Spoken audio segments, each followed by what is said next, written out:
Nanlaki ang mga mata ni Leia nang makita niya ang isang babaeng buntis na papalapit sa kanyang kinaroroonan.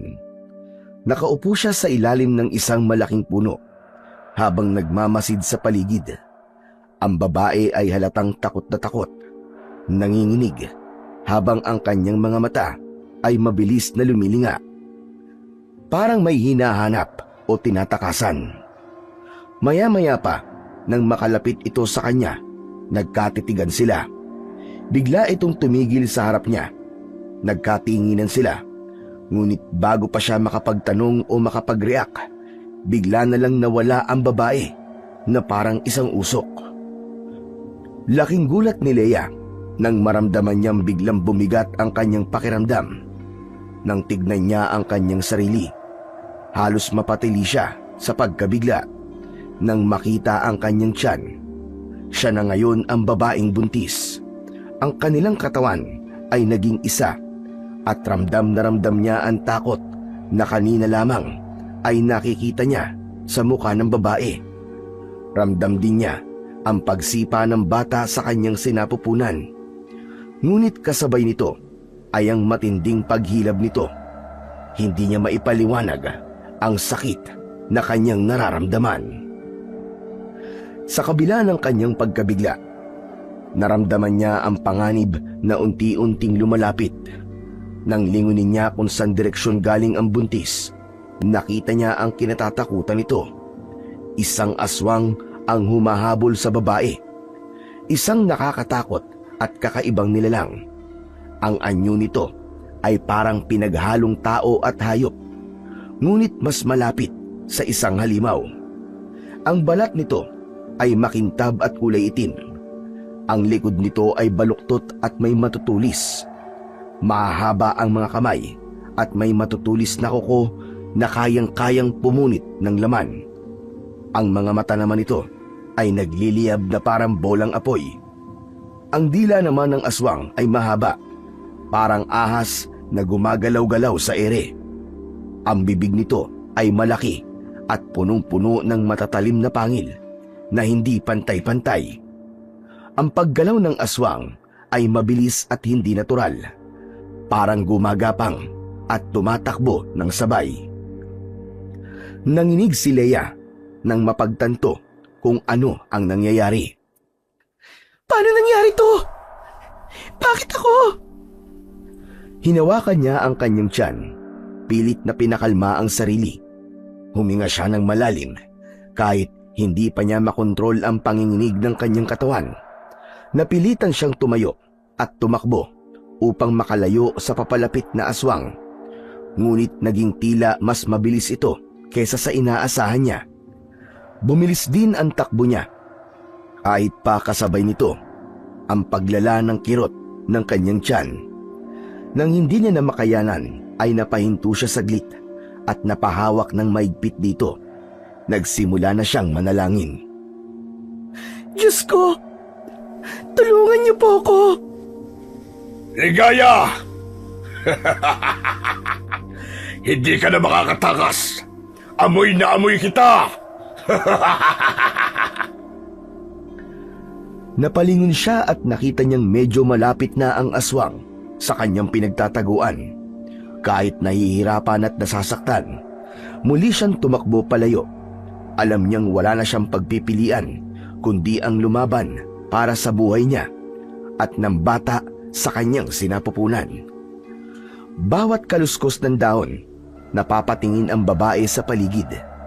Tahimik siyang napapadaing habang nagsusumamo na makatakas na siya sa impyernong kanyang napasukan.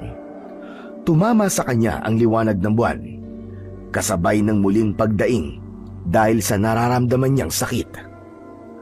Maluwa-luwa siyang naghanap ng tao o bahay na pwedeng mahinga ng tulong, ngunit walang tao sa gubat. Ligaya! Kung ako sa'yo, magpakita ka na. Alam mo naman ang kahantungan mo. Magiging pulutan kita. Ikaw ang may gusto nito, hindi ba? Halika na! Labas na at harapin mo ang nilikha mong aswang! Nakagat na lang niya ang kanyang kamay sa pagpipigil na hindi marinig ang kanyang hagulgol.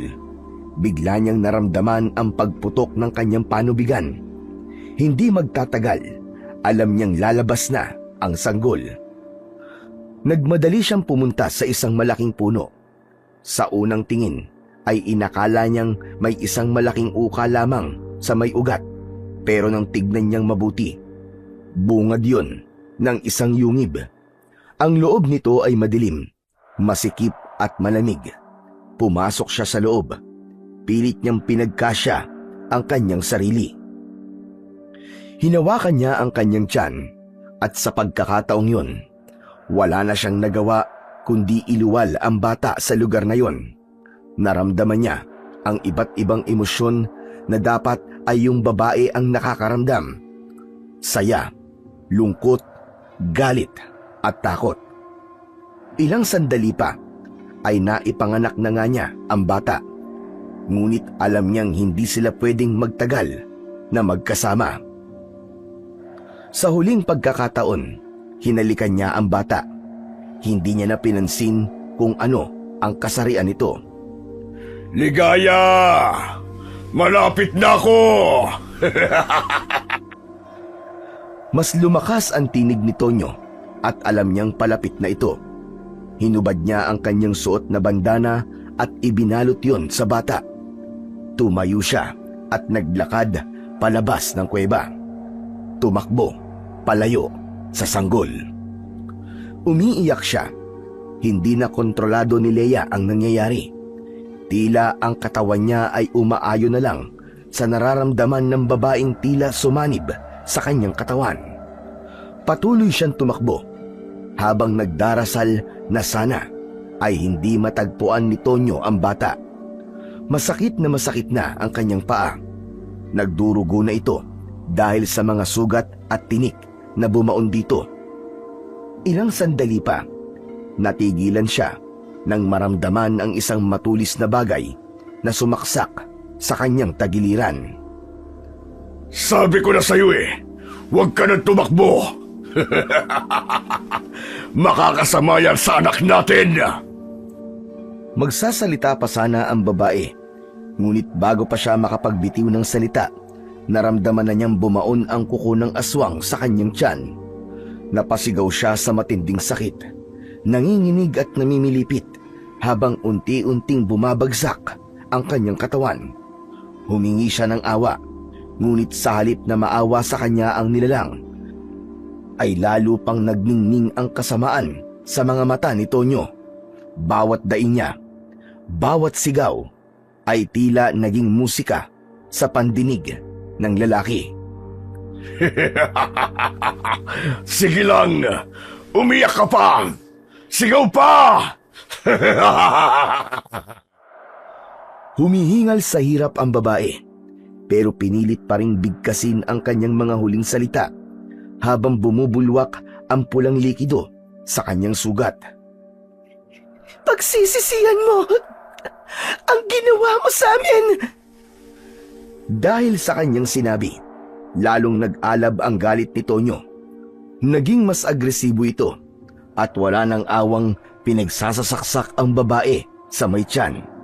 Paulit-ulit, mas madiin, habang ang bawat pagbaon ng matatalas na kuko ay sinasabayan ng malademonyong ngisi. Nanginig ang babae. Unti-unting bumigat ang kanyang talukap. Pakiramdam niya ay nalulunod siya sa sarili niyang dugo. Naramdaman niyang namanhid na ang kanyang katawan, pero sinikap pa rin niyang makapagsalita. Gamit niya ang natitirang lakas. Binigkas niya ang isang sumpa. Sinusumpa ko ang anak ko ang tatapos sa'yo! Sa huling saksak, tuluyan nang nawalan ng buhay ang babae. Bumagsak ang kanyang katawan sa malamig na lupa, habang unti-unting lumalatag ang katahimikan sa paligid. Saglit na natigilan si Tonyo. Hingal na hingal at duguan ang kanyang mga kamay. Ngunit napansin niya ang isang bagay. Wala ang bata sa tiyan ng babae. Nasaan ang bata? Nasaan ang bata? Hindi ko maaari! Nasaan ang bata? Lumakas ang ihip ng hangin. Animoy bumubulong ng mas malalim na panganib. Nanginginig ang kamay ni Tonyo, hindi dahil sa takot, kundi sa pangamba. Alam niyang ang isang aswang na nawalan ng ina ay maaaring bumalik para maghiganti. Sumigaw ng malakas ang aswang at kasabay nito ay ang malakas ding pagsigaw ng dalaga. Bigla siyang napabalikwas. Ang kanyang dibdib ay mabilis ang pagtaas-baba. Pawis na pawis din ang kanyang noo at ang kanyang mga kamay ay nanginginig. Ano ba yan? Panaginip na naman. Tinignan niya ang paligid. Nasa loob siya ng kanyang kwarto. Pinilit niyang bumangon. Dumiretso siya sa bintana. Nakita niyang madilim pa. Isinara niya ito dahil sa malamig na hangin na pumapasok. Ano yun? Bakit paulit-ulit ko napapanaginipan yun? Parang totoo Sa kabila ng kanyang pag-aalala, bumalik siya sa kama at pilit na kinalma ang sarili. Muli siyang nahiga, pero di na muling natulog. Naghintay na lang siya sa pagsapit ng umaga. Kinabukasan, maaga siyang pumasok sa kanyang paaralan. 1 taon na rin siyang substitute teacher sa paaralan na kanyang pinagtatrabahuhan. Kakaiba ang araw na yon sa kanya. Parang mabigat. Hindi niya maipaliwanag. Ngunit sa kabila nun, nagturo pa rin siya. Mahal na mahal niya ang ginagawa niya at ang kanyang mga estudyante. Kahit mainit at malikabok sa loob ng silid-aralan, hindi siya tumigil sa pagtuturo. Nakakaramdam na rin siya ng panunuyo sa lalamunan, ngunit hindi niya to iniinda. Sa harap ng kanyang mga estudyante, patuloy siyang nagpapaliwanag. Sinusubukang ibigay ang pinakamahusay na kaalaman na kaya niyang ituro. Kailangan niyang magpatuloy dahil ang pagiging guro din niya ang tanging bumubuhay sa kanya. Okay, mga bata. Basahin natin ang salitang to. Ako ay masipag. Oo, grabe. Napakasipag nga ng prinsesa ko. Nagulat si Leia, pati na rin ang mga bata. Ilang saglit lang, nagsimulang maghiyawan ang buong klase. Ang ingay ng mga estudyante ay naging dahilan para mawala sa focus si Leia. Napakunot noo siyang napatingin kay Christopher, kasabay ng mahigpit na pagkakahawak sa yesa na kanina pa niya gustong ibato sa lalaking abot tenga ang ngiti. Class, huwag maingay. Kim, umupo ka. Hindi pa tayo tapos sa klase. Napabuntong hininga siya bago muling nagsalita. Pilit pinapanatili ang kanyang pasensya. Hintayin niyo ako dito, ha? Walang mag-iingay. Dana, ikaw ang inaatasan ko magsulat ng pangalan ng mga kaklase mong maingay. Tandaan niyo, ang mag-iingay, walang star mula kay teacher mamaya, ha? Lumapit si Leia sa kanyang co-teacher na si Christopher. Inis niyang hinarap ito. Sir, ano ba naman? Nagkaklase kami, pero ang ingay-ingay mo. Nako patapos naman na ang klase. Wala nang problema yan. Mabuti pa, paghandain mo na yung mga estudyante mo at pauwiin mo na. Paano pauwiin? Hindi pa nga tapos ang lesson namin. Relax ka lang, chill. Christopher, hindi to biro. Ito naman kababalik ko pa lang, sinusungitan mo na kaagad ako. Namiss kaya kita. Napailing na lang ang dalaga sa mga sinasabing yon ng binata. Si Christopher ay kababata ni Leia. Lumaki sila sa parehong baryo at kahit noon pa, malapit na ito sa kanya.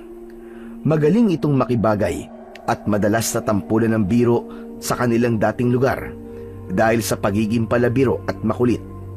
Pero sa kabila ng kanyang pagiging joker, may seryosong panig din naman si Christopher. Lalo na pagdating kay Leia. Matagal na siyang nagpaparamdam ng paghanga sa dalaga. Pero tila ba, Hindi ito makalampas sa kaibigan lang para kay Leia. Kababalik lang nito sa trabaho dahil nagkasakit. Ilang beses na rin itong uma-absent dahil palagi na lang masama ang pakiramdam. Oh, kumusta ka na nga pala? Ayos na ba ang pakiramdam mo? Oo, ayos na ako. Lalo at nakita na kita ulit. May kailangan ka pa ba? Kung wala ka nang sasabihin, umalis ka na at may gagawin pa ako sa klase ko. Doon ka na, shoo! Oo na. Ginagawa mo naman akong aso eh. Nagpunta ako dito kasi pinapatawag ka ng principal. Kailangan ka daw niyang kausapin. Nang marinig yun ni Leia, kusang bumilis ang tibok ng kanyang puso. Ang kanyang mga tuhod ay nanghina at para siyang nahihilo. Napansin naman ni Christopher ang pagbabago sa kanyang muka. Mula sa matapang at mataray, biglang napalitan yon ng kaba. Agad niya itong inalalayan bago pa siya tuluyang matumba. Uy, Leia! Ayos ka lang ba? Para ka namutla bigla. Ayos lang ako. Sigurado ka? Parang gusto mo nang matunaw sa kinatatayuan mo eh. Mabilis siyang pinandilatan ni Leia. Saka siya tinampal sa braso. Ngunit sa kabila ng kanyang pagtapang-tapangan ay hindi niya maalis ang kaba sa kanyang dibdib. Ikaw kasi, kinakabahan na nga ang tao eh. Nananansing ka pa. Baka lang naman lumusot. O siya, punta na ako dun ha. Bahala ka na sa klase mo. Sige, salamat ha. Inayos ni Leia ang kanyang sarili at kinuha na rin ang kanyang mga gamit. Naglakad siya papunta sa opisina ng prinsipal. Hindi pa niya alam ang sasabihin nito sa kanya, pero malakas ang kutob niya kung ano ito. Matagal niya na itong pinaghahandaan. Pagdating niya sa opisina ng prinsipal, agad na sinabi sa kanyang huling araw na niya sa kanyang pagtuturo. Doon na tila tumigil ang pag-ikot ng mundo para sa kanya. Halos maluwa-luwa siya, pero pilit niyang itinago ang matinding emosyon na nararamdaman niya. Huling araw na niya sa pagtuturo. Ang mga salitang ito ang paulit-ulit na rumirehistro sa kanyang isipan. Sa isang taon niyang pagtuturo, ibinuhos niya ang lahat ng kanyang pagsisikap at dedikasyon. Umaasang magkakaroon siya ng permanenteng posisyon. Ngunit sa huli, tila hindi sapat ang kanyang sipag at tiyaga. Masakit tanggapin na ang papalit sa kanya ay halos baguhan pa lamang sa trabaho. Samantalang siya, pinagpaguran at pinaghirapan ang lahat. Pagkalabas niya ng opisina, doon lang tumulo ang kanyang mga luha. Uy, Leia! Ayos ka lang ba? Napahagulgul na ng tuluyan si Leia. Hindi na niya napigilan ang bigat ng damdamin. Mahigpit niyang niyakap ang hawak na bag. Pilit na itinatago ang panghihinayang at galit sa sitwasyong hindi niya kayang kontrolin. Hindi to patas, Chris. Ginawa ko naman ng lahat ha. Binigay ko ang lahat. Pero sa huli, parang wala lang. Hindi man lang nila nakita ang aking halaga. Hindi na nagdalawang isip si Christopher. Dahan-dahan niyang inilapit ang sarili at hinawakan ang balikat ng dalaga. Leia, alam kong mahirap, pero hindi ibig sabihin na wala kang halaga. Alam ko kung gaano ka nagpapakahirap. Alam ko kung paano mo binigay ang lahat. Huwag mong hayaan na ibang tao magsabi kung sino ka at kung ano ang kaya mong gawin. Ba't ganun, Christopher? Hindi sila patas. Hindi ko alam, Leia, kung bakit. Pero andito lang ako, ha? Kung kailangan mong umiyak, sige, umiyak ka. Kung gusto mong magsalita, makikinig ako. Hindi mo kailangan dalhin ang lahat mag-isa. Saka marami pang oportunidad. Huwag kang susuko. Oportunidad? Paano kung wala na? Paano kung di na ako makahanap ng trabaho? Leia naman ang galing-galing mo kaya. Hindi ito ang katapusan ng mundo mo. Baka nga, may mas magandang plano si Lord para sa'yo. Di ba sabi nga nila, kapag may nagsaradong pinto, may mas magandang bagay na magbubukas. Tahimik lang siyang nakinig, pero sa loob niya, gustong-gusto niyang maniwala sa sinasabi ni Christopher. Gusto niyang kumapit sa pag-asang may naghihintay pang mas mabuti para sa kanya. Pero sa ngayon, hindi niya pa magawang makita yon. Bumuntong hininga siya ng malalim, pinahid ang luha sa pisngi at pilit na ngumiti. Salamat, Christopher, ha? Kahit papano, gumaan ang pakiramdam ko. Biglang napakapit sa dibdib si Christopher. Napangiwi siya sa sakit. Oh, ano nangyayari sa'yo? Lalo pang napayuko ang binata. Para bang may matinding kirot na nararamdaman sa kanyang dibdib. Ang kaninang mapanuksong ekspresyon niya ay napalitan ng totoong sakit at panghihina. Biglang nakaramdam si Leia ng kaba. Alam niyang hindi na nagbibiro ang binata. Sa maraming taon nilang pagkakakilala, hindi na naging bago sa kanya ang laging pagkakasakit ng binata. Nataranta na si Leia. Hinawakan niya ang braso ng binata. Pilit siyang tinutulungan kahit hindi niya alam ang gagawin. Halika, sasamahan na kita papunta sa albularyo. Hindi na pwedeng ipagpabukas to. Wag na, Leia. Hindi epektibong ginagawa niya eh. Ilang beses na ako nagpapabalik-balik dun, pero hindi naman ako gumagaling. Eh anong gusto mo? Mamatay ka na lang dahil sa sakit mo na yan na hindi naman magamot ng mga doktor? Sakit lang to ng mga gwapo, Leia. Huwag mo masyadong intindihin. Ano? May sinasabi ka? Wala. Wala akong sinasabi.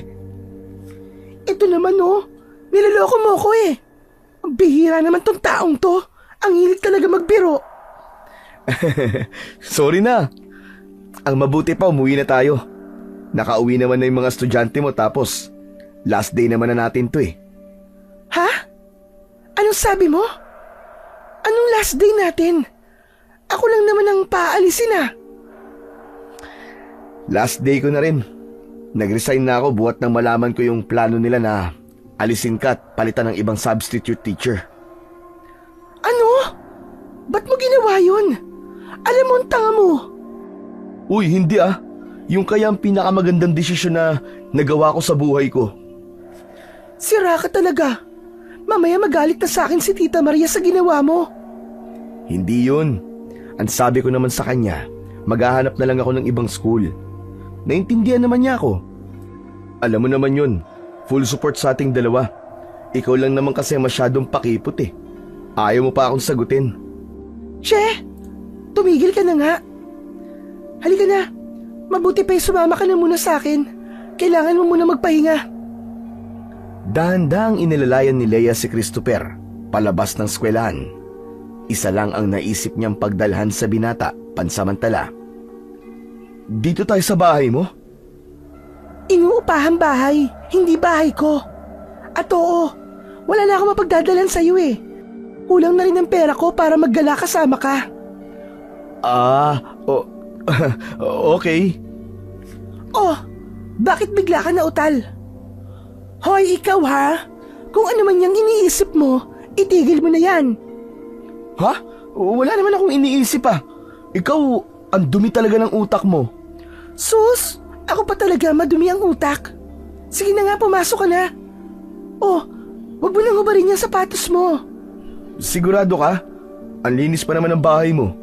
Nakamedyas naman ako oh. Ay nako, pumasok ka na nga lang. Ang dami pang sinasabi. Saka, may mas malaking problema kang dapat isipin kaysa sa dumi ng sahig ko.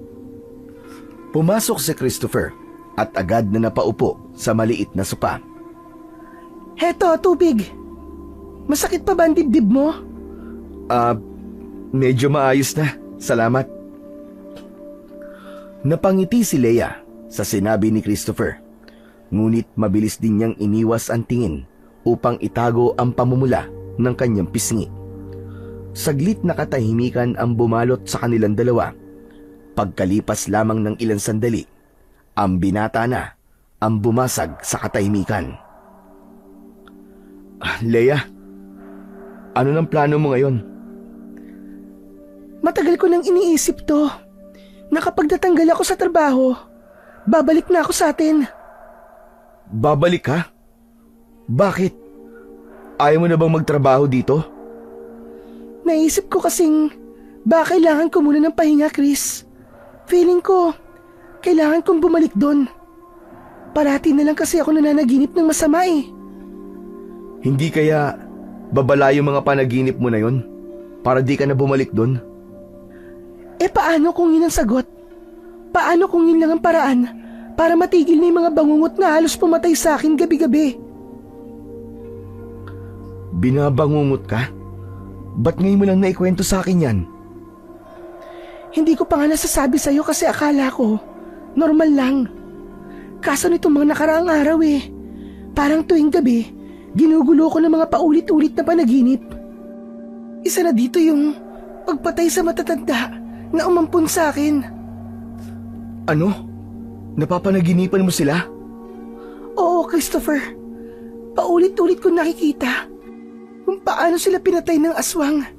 Saka meron pang isa, yung buntis. Pinatay ng aswang yung buntis na babae. Walang ibig sabihin yun, Leia, sa tingin ko. Huwag ka kasing masyado nag-iisip.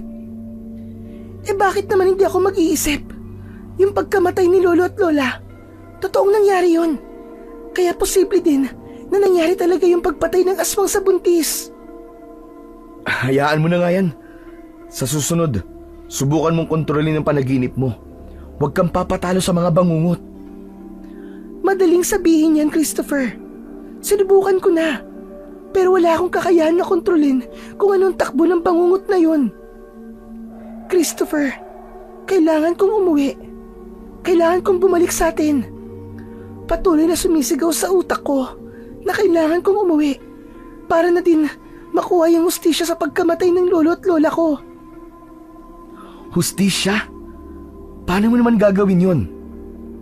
Nawalan ka lang ng trabaho kung ano-ano na ang iniisip mo.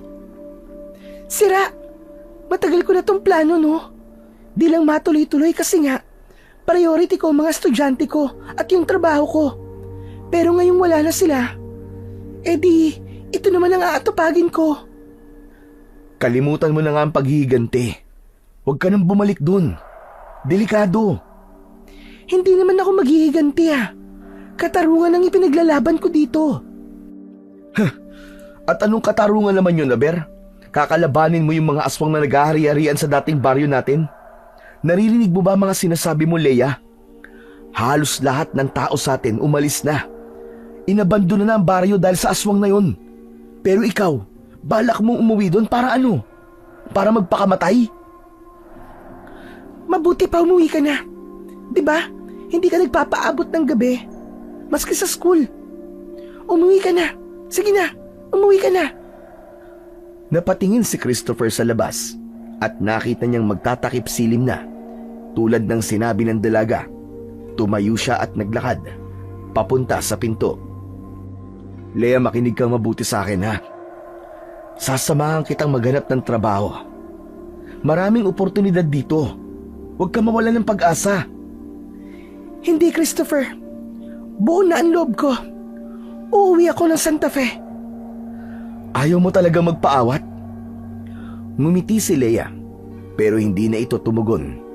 Napatitig si Christopher kay Leia. Tila gustong sabihin ang isang bagay, ngunit pinili niyang manatiling tahimik. Alam niyang wala siyang karapatan na pigilan ang dalaga. At sa totoo lang, hindi niya rin sigurado kung anong nais niyang sabihin.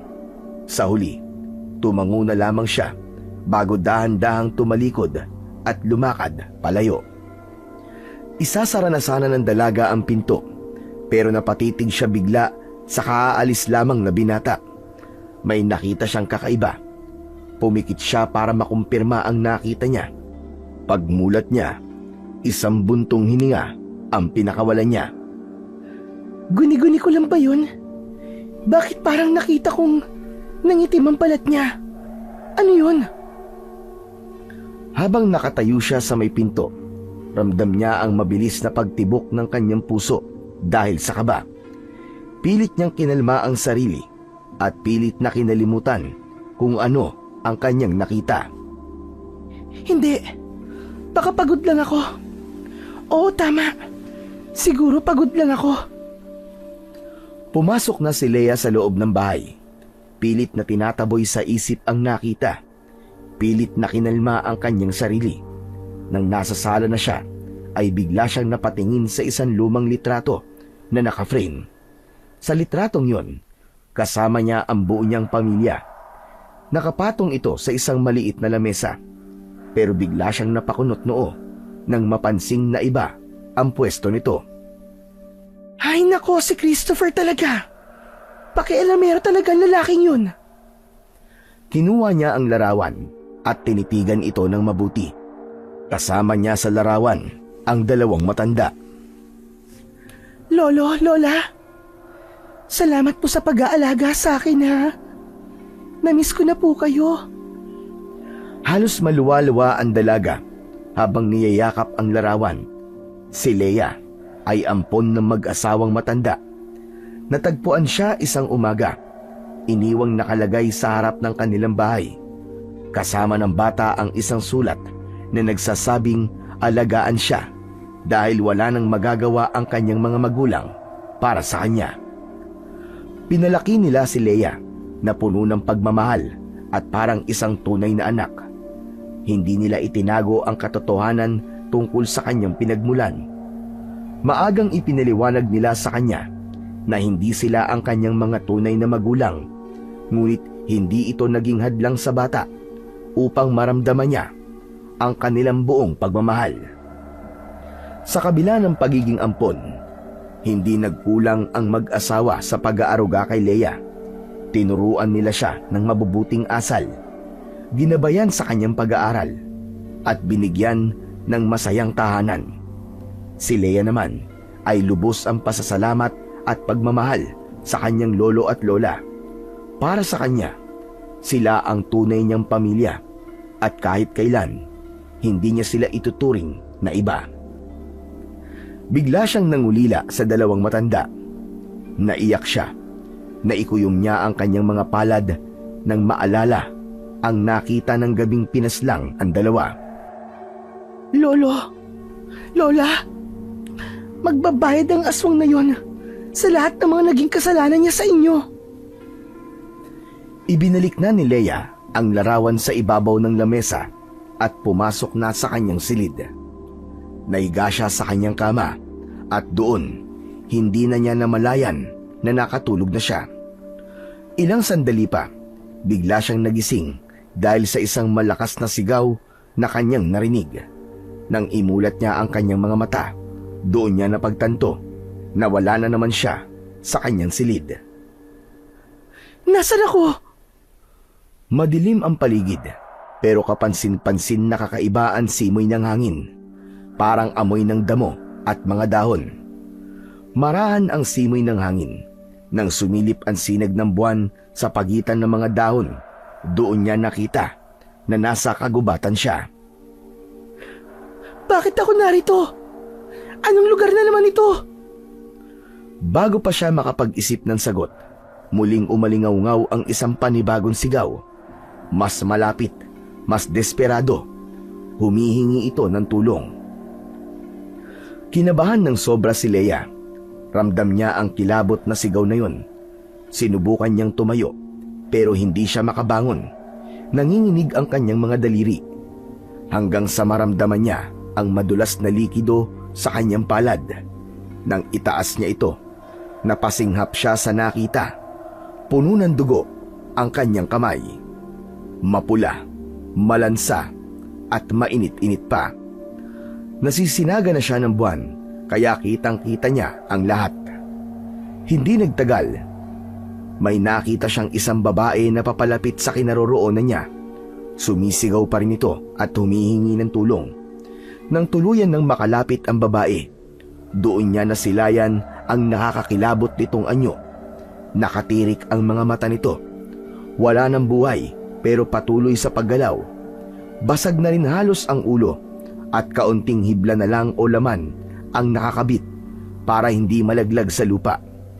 Mas lalo siyang natuliro nang makita niyang puno ng malalalim na saksak ang katawan ng babae at halos mapaliguan siya ng dugo nito. Isang malakas na sigaw ang pinakawalan ni Leia. Napabalikwas siya mula sa kanyang pagkakahiga. Napatingin muli siya sa paligid. Wala na siya sa gubat. Napatingin siya sa kanyang kamay. Nanginginig ang mga ito. Panaginip na naman. Bakit ba ayaw akong tantanan na masasamang pangungot na yon? Napasabunot siya sa sarili. Dahan-dahan siyang huminga ng malalim. Nang sulyapan niya ang orasan, madaling araw na. Alam niyang mahihirapan na siyang bumalik sa pagkakatulog. Kaya naman, bumangon na lang siya para ihanda na ang mga gamit niya para umuwi. Pero nang makatayo siya, doon niya napansin ang dugo sa bedsheet. Isang pulang mantsa. Bakit may dugo dito? Nanginginig ang kanyang kamay. Nang dahan-dahan niyang hinawakan ng likido. Malapot ito. Malansa. Agad siyang napatingin sa sarili niyang katawan. Wala naman siyang sugat. Walang kahit na anong palatandaan na siya ang pinagmulan ng dugo. Ano nangyayari sa akin? Samantala, sa kabilang banda, hindi naman nakatulog si Christopher. Magdamag kasi niyang inisip ang mga nangyari sa paaralan at yung pagdidesisyon ni Leia na umuwi na sa kanilang dating baryo. Malalim ang kanyang iniisip hanggang sa hindi niya na namalayan na mag-uumaga na pala. Nay, alam niyo ho, si Leia, babalik daw po sa baryo natin. Ano ka mo? Abay, hindi maaari. Kailangan mo siyang pigilan, Chris. Ginawa ko na po ang lahat, Nay. Mukhang buo na po ang desisyon niya. Pero hindi siya ligtas doon, anak. Alam mo naman na buhay pa si Tonyo. Kung anong gawin sa kanya ng taong yun. Hindi ko po hahayaang mangyari yun, Nay. Poprotektahan ko po si Leia hanggang sa makakaya ko. Ngunit hindi natin kaya si Tonyo, anak. Isang makapangyariang aswang ang lalaking yon. Wala siyang awa at konsensya. Pero hindi ko naman po pwedeng pabayaan si Leia doon. Mahal ko po si Leia, Nay. Hindi ko hahayaan na masaktan siya ng walang yun. Alam ko yon, anak. Sige, sasamahan kita. Parehas natin siyang babantayan. Kung ganun po, ay ihanda na natin ang mga gamit natin. Uuwi po tayo sa baryo. Samantala, ilang oras ang nakaraan. Huminto ang isang tricycle sa harap ng isang lumang bahay. Bumaba si Leia mula sa sasakyan at tumingin sa paligid. Nalungkot siya sa kanyang nakita. Wala na ang dating masigla at maingay na kalsada. Wala ng tao. Wala na ang mga kapitbahay niyang tsismosa. Sobrang tahimik na. Ang mga bahay sa paligid, pinaglumaan na lang ng panahon.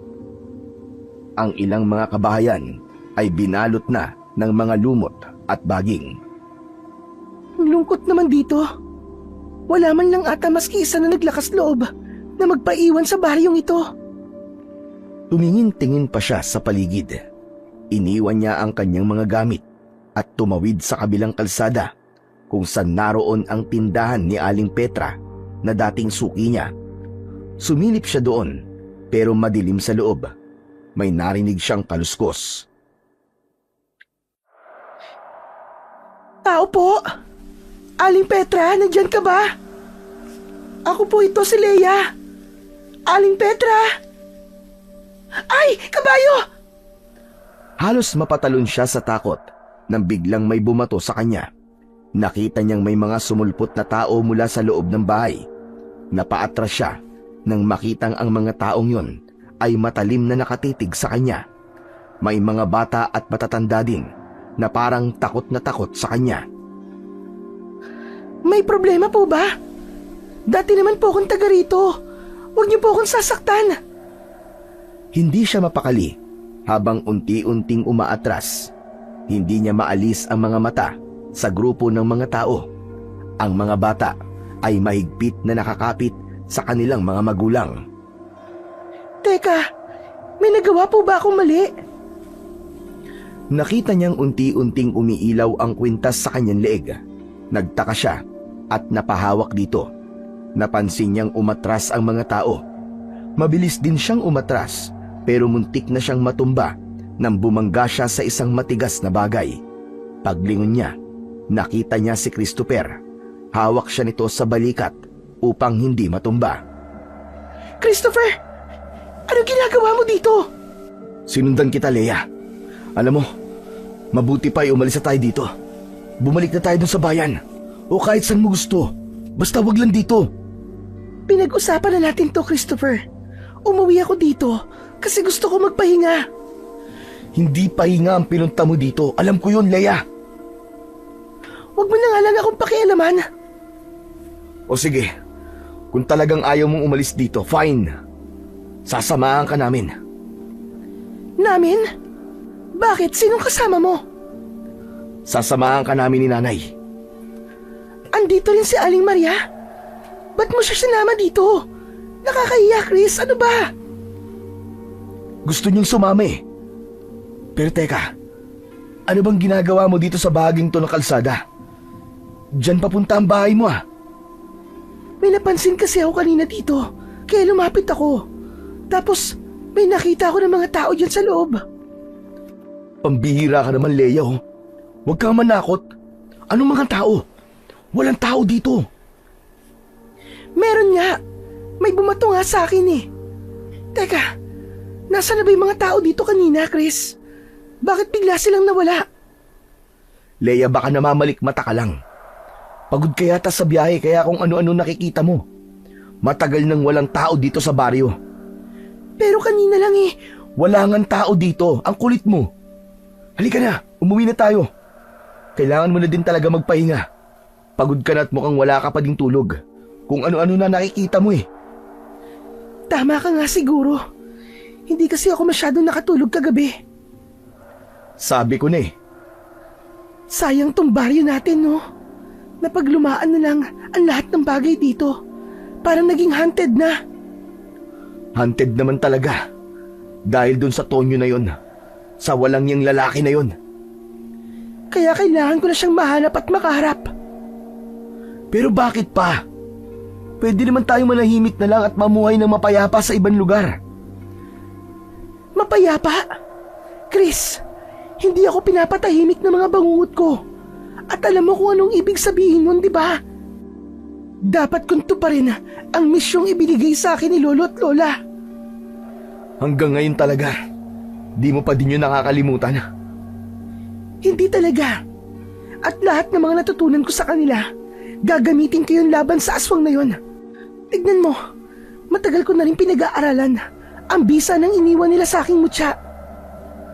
Sandali, pwede bang itago mo yan? Nakakasilaw yan, sakit sa mata.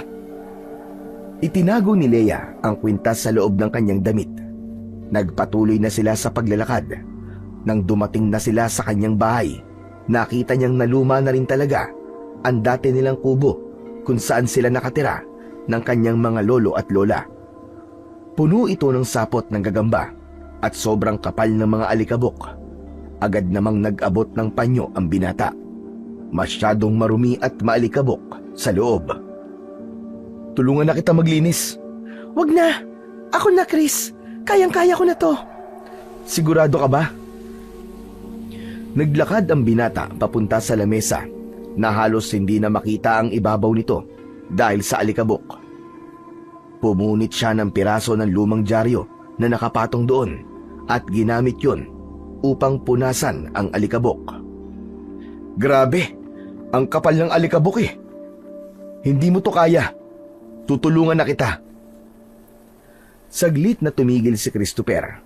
Tila nag-iisip. Napatingin siya sa lumang istante na halos bumagsak na. May mga lumang larawan doon ni na Lolo Ambo at Lola Shuning na nababalot na ng makapal na sapot ng gagamba. Maingat niyang kinuha ang isa at pinunasan gamit ang kanyang damit. Nakakamiss sila, no? Ang babait nila. Tama ka, Chris. Sobrang bait nila. Kaya hindi talaga nila deserve yung nangyari sa kanila. Buti ka nga eh. May magagandang alaala sa kanila. Meron nga, pero alam mo, ang hirap din balikan lahat ng alaala. Sobrang saya ng mga panahon kasama ko sila. Pero ngayon, parang masakit na.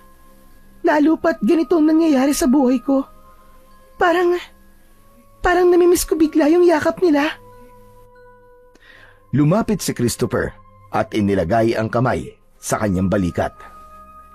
Leia, hindi masama ang umiyak o malungkot. Bahagi yan ng alaala nila sa'yo. Pero tandaan mo, hindi nila gugusto yung nagmumukmuk ka. Mas gusto nilang makita kang masaya at nagpapatuloy sa buhay. Napayuko si Leia, pinipigilan ang pagluha. Kinuha niya ang larawan mula kay Christopher at tinitigan ito. Salamat, Chris, ha? Pero tama na tong drama. Kailangan ko pang matapos ang paglilinis bago gumabi. Ngumiti si Christopher at muling kinuha ang basahan. O sige, ikaw ang bahala. Pero tatapusin natin to na magkasama. Wala ka na magagawa. Tutulungan kita sa ayaw at sa gusto mo. Napangiti si Leia sa sinabi ng binata at muling bumalik sa gawain. Habang nililinis nila ang lumang bahay, unti-unting napuno ng tawanan at kwentuhan ang paligid na parang ibinalik sa dating saya ang lugar na yon. At nang matapos sila, hinatiran sila ni Aling Maria ng kanilang pagkain. Nagpaalam na din ng binata dahil malapit nang sumapit ang gabi. Dahil sa matinding pagod, nahigaan dalaga sa upuang gawa sa kawayan. Nakatulog siya ng mahimbing, pero nang dumating ang hating gabi, bigla siyang nagising nang may marinig na kaluskos sa labas. Mabibigat ang mga yabag nito at naaamoy na rin niya ang umaalingasaw nitong mabahong amoy. Sino ka? Anong kailangan mo? Ngunit walang tugon mula dito. Nakatayo lang ito sa may pinto at di naman gumagawa ng anumang kilos. Nanikip ang dibdib niya sa kaba. Hindi niya halos maigalaw ang kanyang katawan. Nakita niyang umilaw ang kanyang kwintas. Nakaramdam siya ng kakaibang lakas, pero mas nanaig ang takot nang makita niya ang anyo ng nilalang na nasa kanyang harapan. Aswang! Aswang! Ah! Aswang! Leia! Leia, gumising ka! Chris, tulungan mo ko. May aswang dito kanina. Nandito siya. Kitang-kita ko siya. Kalma lang, Leia. Walang aswang. Wala pang aswang. Nananaginip ka lang. Kanina pa ako nandito. Saka umaga na, oh. Nakatimpla na nga ako ng kape para sa'yo, eh. Pero imposible. Leia, ang sarap ng tulog mo, kaya di na kita inistorbo. Kaya alam ko na binabangungot ka na naman. Sana ginising na kita kanina pa, eh. Niyakap niya si Leia. Pilit na pinapawi ang takot ng dalaga. Nanginginig ang buong katawan nito. Kailangan mo ba ng tubig? Nahihirapan na ako, Chris. Bakit ganun yung mga panaginip ko? Hindi ko rin alam, Leia. Chris, natatakot na ako. Akala ko ba kaya mo nang harapin yung aswang? Leia, panaginip pa lang yan pero nangangatog ka na. Paano kung magpakita talaga siya sa'yo? Anong gagawin mo? Hindi ako pwede magpatalo sa takot, Chris. Kakayanin ko to. E paano nga kung di mo kaya? Handa akong mamatay, Chris. Handa ako. Hindi. Hindi ko hahayaang mangyari sa'yo yun, Leia. Siya nga pala. Sabi ni nanay, doon ka na daw kumain ng agahan sa bahay. Nagluto siya. Hindi na nagsalita pa si Leia. Tumango lang siya. Ngunit hindi dahil sa gutom, kundi dahil sa takot. Ayaw niya muna mapag-isa sa kanyang bahay. Nang makarating sila kina Christopher, agad na niyakap ng ina nito ang dalaga. Nakaramdam naman si Leia ng gaan ng pakiramdam. Mabuti naman, iha. At napapayag kang kumain dito sa amin. Ang totoo po niyan, tita. Nahihiya po ko. Pero salamat po. Ang bait-bait niyo po sa akin. Nako, Leia, wala yon. O tara na. Kanina pa to nakahain eh. Hindi na masarap ang pagkain kapag pinaghihintay ng sobra. Wow! Ang sarap po niya na. Oo naman. Huli pa yan ni Chris kagabi. Ano? Huli? May ginawa kasi siyang bitag. Ayun, nakahuli ng baboy ramo. Masarap yan. Espesyal ang pagkakaluto ko. Aba, ayos ah. Magaling ka rin palang gumawa ng bitag at maniliw ng hayop, Chris. Oo, magaling talaga yan. Pwede na mag-asawa. Teka nga pala, Leia. Kailan mo naman sasagutin itong si Chris? Di ba't matagal ka na niyang nililigawan? Wala ba siyang pag-asa sa'yo, iha? Po? Inay naman, ang aga-aga naman yan. Pero, ako na ho ang sasagot. Mga ilang araw na lang po, sasagutin na po ako niyan. Hoy! Ano bang pinagsasabi mo? Tita, huwag kayo maniwala dyan. O siya, tama na yan. Nagtatanong lang naman ako. Iha, kain ka lang ng kain ha. Diyan na muna kayo at may kukunin lang ako. Naiilang na lang si Leia nang marinig na tumawa ng malakas si Christopher. Tila tuwang-tuwa ito sa pagbibiro ng kanyang ina at sa lantarang paglalakad nito sa kanyang anak. Biglang napatingin sa labas ang dalaga nang may mahagip ang kanyang mata. Isang matandang lalaki ang nakita niya. Huy, Leia! Ba't natahimik ka dyan? Ano bang tinitignan mo sa labas? Ha? Wala. Akala ko may nakita akong tao. Ipinagpatuloy ng dalaga ang kanyang pagkain. Pinilit niyang maging masaya sa paningin nila at sumabay sa kwentuhan, pero hindi mawala-wala sa isip niya ang matandang lalaki na nakita niya. Habang sinusubo niya ang pagkain, hindi niya maiwasang sumulyap muli sa bintana. Wala na ang anino ng lalaki. Mabilis na lumipas ang maghapon. Nagpaalam na rin ang dalaga sa dalawa. Ngunit habang naglalakad siya, naisipan niyang mamasyal muna ng kaunti sa baryo. Habang namamasyal siya, naramdaman niyang parang may sumusunod sa bawat pagakbang niya. Nagsimula na naman siyang makaramdam ng kakaibang enerhiya mula sa kanyang kwintas. Katulad ng bagong dating siya, na nakakita siya ng mga multo sa loob ng bahay ni Aling Petra. Kaya naman, inaasahan niyang may mangyayari na naman o meron na naman siyang makikitang kakaiba. Nagmamadali siyang umuwi. Bigla siyang may narinig na tumawa. Leia, nagbalik ka na pala. Ang tagal mo ring nawala. Kumusta? Hindi mo ba ako na-miss? Bakit naman kita mamimiss? Sino ka ba sa akala mo?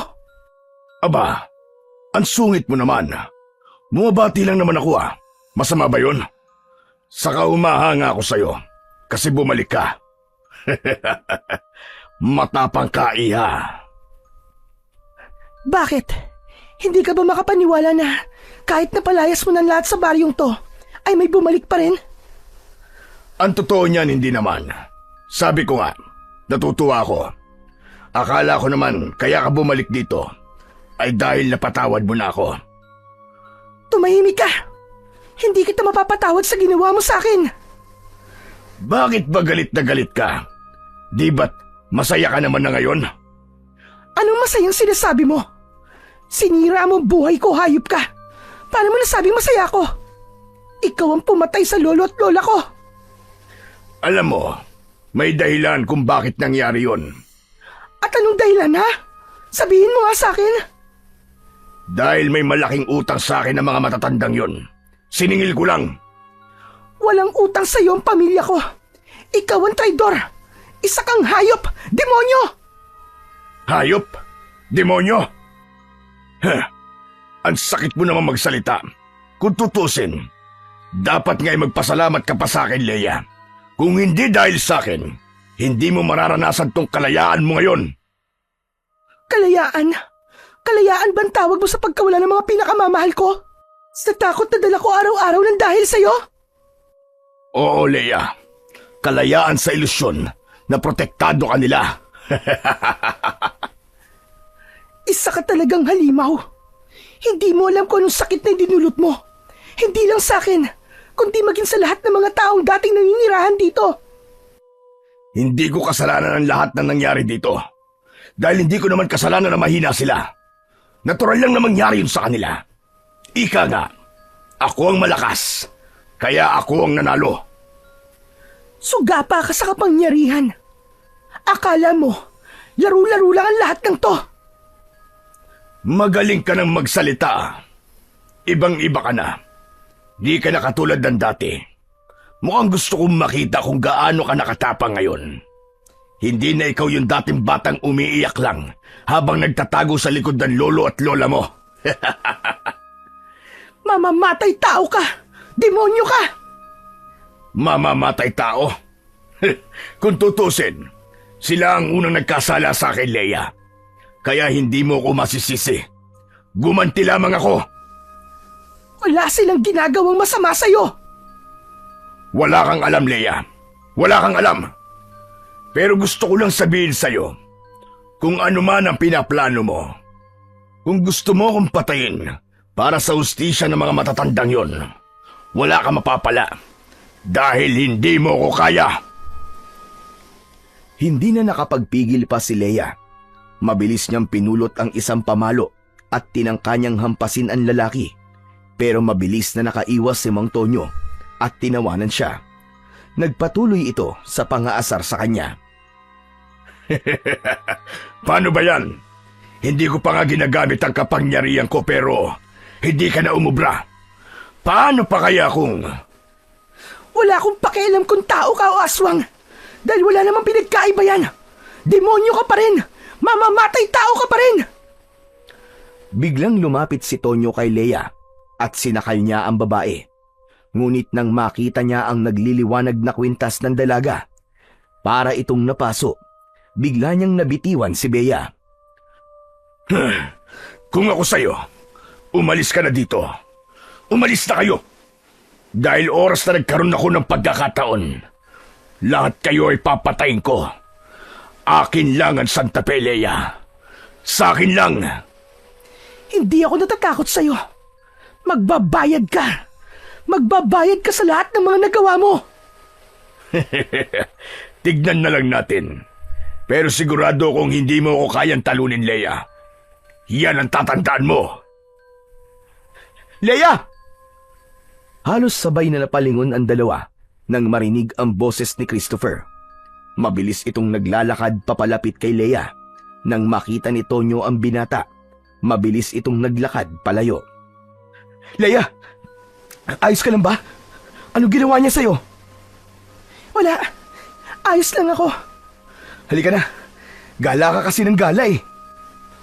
Habang naglalakad sila pabalik sa bahay, nanatiling tahimik lamang si Leia. Hindi mawala-wala sa isip niya ang mga sinabi ni Tonyo at ang malamig na titig nito na tila ba nagbabanta ng mas malala pang mangyayari. Alam niyang hindi natatapos doon ang paghaharap nila. Leia, parang ang lalim ng iniisip mo ah. Wala to. Iniisip ko lang kung paano ko sisimulan ang plano ko. Tungkol ba kay Mantonyo? Oo. Leia, desidido ka na ba talaga? Bakit? Mukha ba ako nagbibiro lang? Sige, kung talagang di na kita mapipigilan, gusto ko lang malaman mo na hindi ka nag-iisa sa laban, Leia. Kahit anong mangyari, nandito lang ako para sa'yo. Resbakan natin yung hayop na aswang na yun. Ngumiti si Leia. Kahit papano, gumaan ang loob niya sa sinabing yon ni Christopher. Pero nagtataka lang ako. Bakit kaya parang tinatakot ka lang niya? Bakit hindi pa niya tayo inaatake? Sa palagay mo, meron ba siyang binabalak? Wala, Christopher. Hindi pa tayo inaatake dahil gusto pa niya maglaro. Gusto niyang subukan ang kapangyarihan ko. Kung hanggang saan ang kaya ko. Sa palagay mo ba, kaya natin siya? Wala akong pakialam kung kaya o hindi. Basta ang importante, naniniwala ako sa sinabi ng lola ko noon na ako ang tatapos sa aswang na yon. Pagkatapos maihatid ng lalaki ang dalaga sa kanyang bahay, nagpaalam na rin ito pero nangako na babantayan siya upang hindi siya magalaw ni Tonyo. Nang gabing yon, nagdesisyon si Leia na simulan na ang kanyang paghahanda. Gagamitin niya ang mutya ng uwak na ipinagkaloob sa kanya ng umampong albularyo. Alam niyang hindi sapat ang mutya para tapusin ang paghahari-harian ng aswang. Kailangan niya ng lakas at plano, estratehiya, upang matalo ang malakas na kalaban. Lolo, Lola, bigyan niyo po sana ako ng gabay. Sana magtagumpay po ako. Ang mutya ng uwak ay isang makapangyarihang mutya na nagtataglay ng pambihirang kapangyarihan.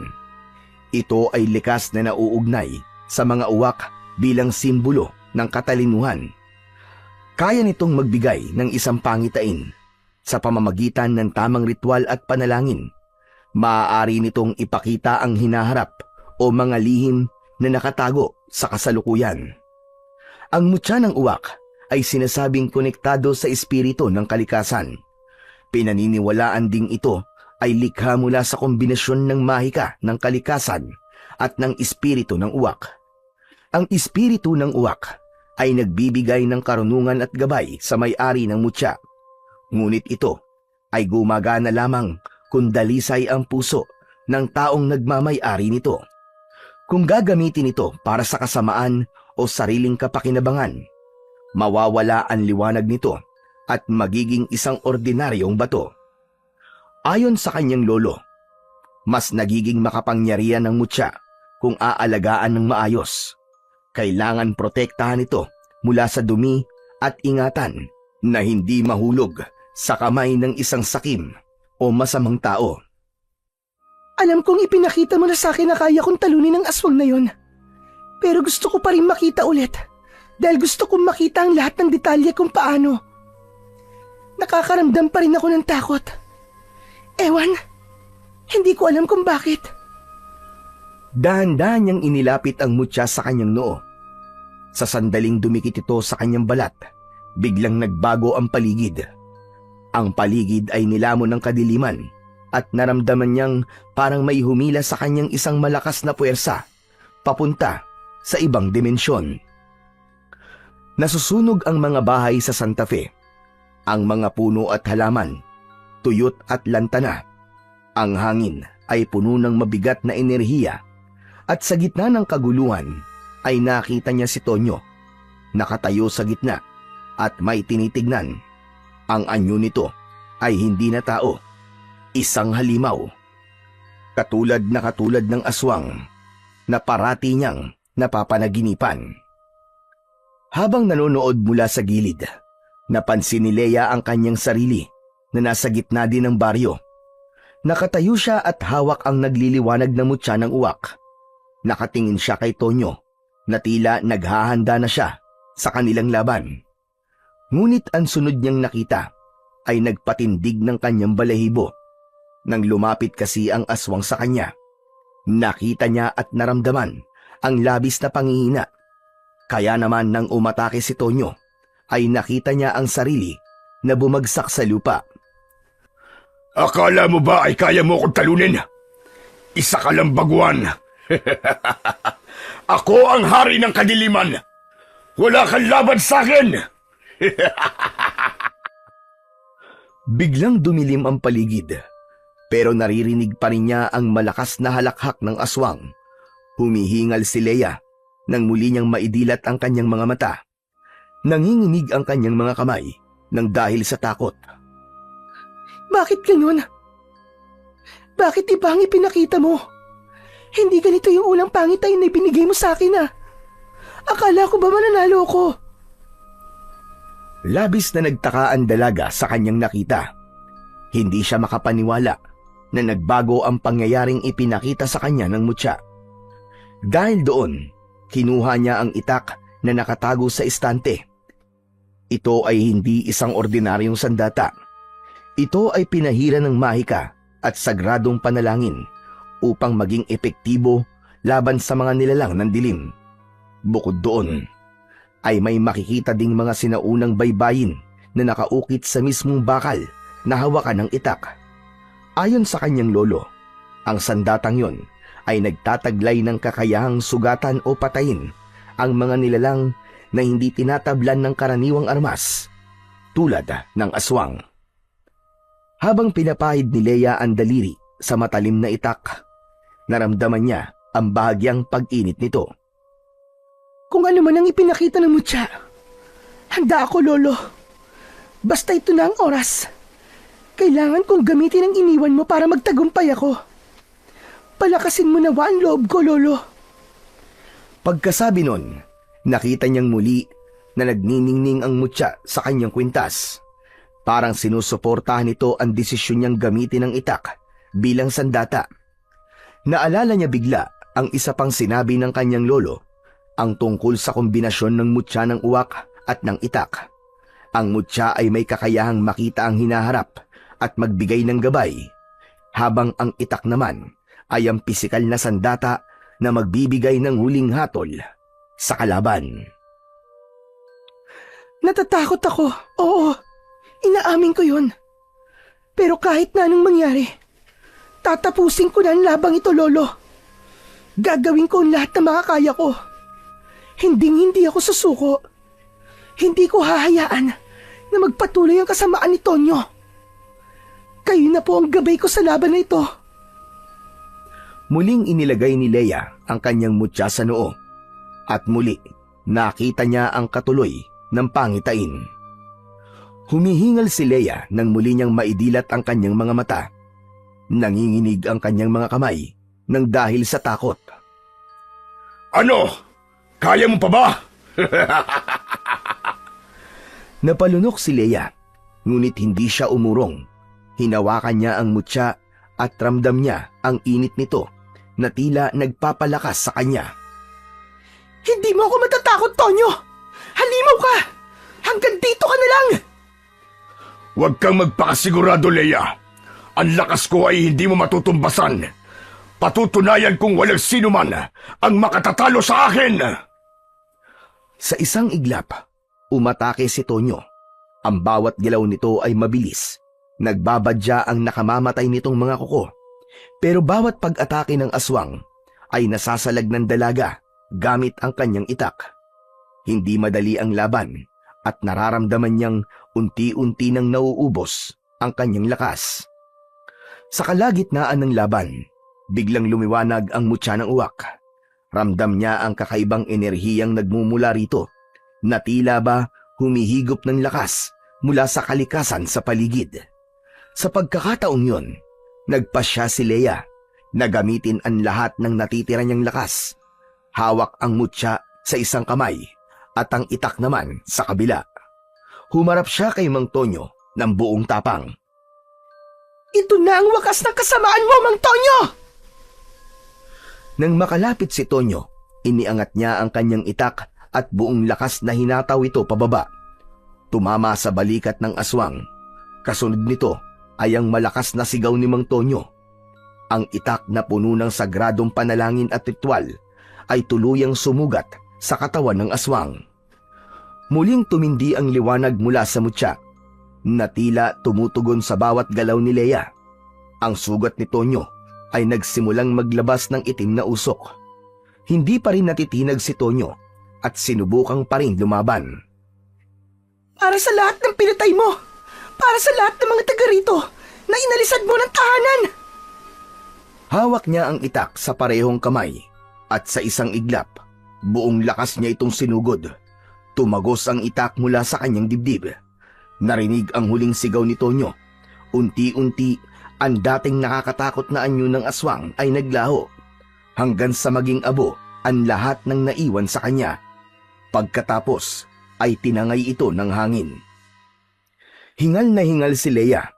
Bumagsak siya sa lupa. Hawak pa rin ang kanyang itak. Ngunit nang tumayo siya, isang malakas na sigaw ang kanyang pinakawalan. Napatingin siya sa kanyang harapan. Dahil doon, lumitaw ang isang aswang. Mas mabangis, mas nakakatakot. Pero ang mas lalong ikinigimbal ni Leia, nakita niyang hawak ng aswang na ito ang kanyang puso at doon nagtapos ang pangitain.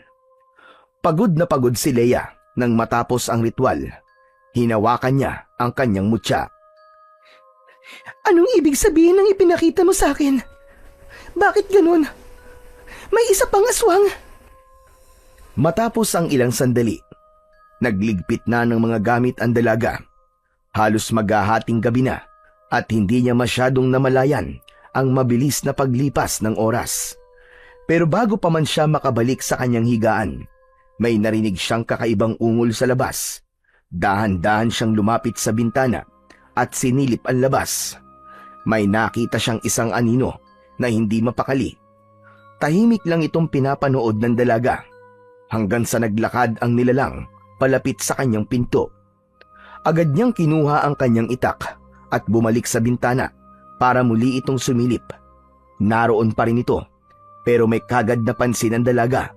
Hindi ito ang aswang na si Tonyo. Nanlaki ang mga mata niya nang maalala ang huling bahagi ng kanyang pangitain. Hindi! Sino tong aswang na to? Siya kaya yung nasa pangitain? Bigla itong lumingon sa gawin niya, kaya kagad niyang isinara ang bintana. May narinig siyang mga yapak, parang papalayo. Pagkatapos nun, tumahimik na ang paligid. Kinabukasan, maaga pa ay naroroon na si Christopher sa bahay niya. Ano Leia, kumusta ang tulog mo? Aba teka, ba't di ka nagsasalita? May masakit ba sa'yo? Wala naman. Ay, salamat. Akala ko kung napapano ka na eh. Chris, may alam ka ba? Tungkol sa isa pang aswang na gumagala dito sa baryo? Ano sabi mo? Isa pang aswang? Anong ibig mo sabihin? Nakita ko siya kagabi. At nakita ko din siya sa... Si Tonyo lang ang alam kong aswang dito at malamang kung may nakita ka mang aswang kagabi, si Tonyo yun, wala nang iba. Hindi siya yun, Christopher. Sigurado akong hindi si Tonyo ang aswang na yun. Dahil babae yung nakita ko. Ano? Babae? Hindi kaya nagkakamali ka lang, Leia? Si Tonyo lang ang alam nating aswang dito. Hindi. Hindi talaga siya si Tonyo, Chris. Sigurado ako. Malinaw ang nakita ko. Isa siyang babae. Kung totoo ang sinasabi mo, ibig sabihin, hindi lang pala si Tonyo ang problema natin dito. May isa pang nilalang sa baryong ito. At kailangan kong malaman kung sino siya. Kung mas delikado pa siya, hindi ko siya pwedeng hayaang gumala rito. Pero paano mo malalaman yun? Tayong 3 lang ang natira rito. Wala nang ibang tao sa baryo na makakapagturo kung sino ang babaeng yun. Makakaisip din tayo ng paraan. Ang ikinakatakot ko lang, baka mas malakas pa ito sa aswang na si Tonyo. Anong ibig mo sabihin? Mas malakas ang aswang na nakita mo kagabi? Hindi rin ako sigurado. Pero sabihin mo nga sa akin, Chris. Ang nanay mo. Huy, ano ka ba? Iniisip mo bang si nanay yung aswang? Hindi aswang si nanay, no? Pambihira ka naman. Teka, wag ka magalit. Hindi ko naman sinasabi na aswang ang nanay mo. Pero, parang may kakaiba lang talaga ako nararamdaman. Leia, tigilan mo na nga yan. Kung ang iniisip mo ay may kinalaman si nanay sa mga nangyayari dito, mali ka. Umalis si nanay bago pa tuluyang maabandona ang baryong ito. Isa lang siyang ordinaryong tao, Leia. Hindi ako nanghuhusga, Chris. Pero kailangan suriin ang lahat. Kung si Tonyo ay may kasama, kailangan nating malaman kung sino yun. Kung gusto mong alamin, sasama ako. Hindi kita hahayaang mag-isa sa bagay na to. Pero tandaan mo, huwag kang basta-basta magbibintang, Leia. Hindi aswang ang nanay ko. Salamat, Chris. Alam ko mahirap ito, pero kailangan natin maging sigurado. May mga tanong na kailangan masagot. Ano pa bang nakita mo kagabi? Sigurado ka bang babae ang aswang na yon? Ano bang itsura niya? Oo, Chris. Babae talaga siya. Mahaba ang buhok. At nakasuot siya ng isang bestidang itim. Naramdaman kong mas malakas ang aura niya kaysa kay Mang Tonyo. Kung ganun, mas mabuting umikot tayo sa baryo. Hanapin natin ang posibleng pinagtataguan niya. Pero Leia, kailangan natin maging handa. Kung mas malakas nga talaga siya kaysa kay Mang Tonyo, baka hindi natin siya matalo ng basta-basta. Alam ko, Chris. Dadaling ko mutsyatang itak ng lolo ko. Sige, maganda ka na. Mamaya iikot tayo. Aalamin natin kung nasan ang nilalang na yun. Pero tandaan mo, Leia, kahit na ano pang mangyari, hinding-hindi kita iiwan. Salamat, Chris. Pero bago tayo mag-ikot, tara na muna sa bahay. Nagluto si nanay eh. Gusto kanyang makita. At saka alam mo naman yun eh. Ayaw niyang nalilipasan tayo ng gutom. Nakakahiya naman kay tita. Palagi na lang ako nakikikain sa inyo. Ano ka ba? Hindi ka naman naiba eh. Isa pa, mas gusto ni nanay na may kasabay kami sa pagkain. Halika na, bago pa magtampo yun. Sumama si Leia kay Christopher, papunta sa bahay nito. Habang naglalakad sila, sa tahimik na baryo, hindi maiwasan ni Leia ang kabahan.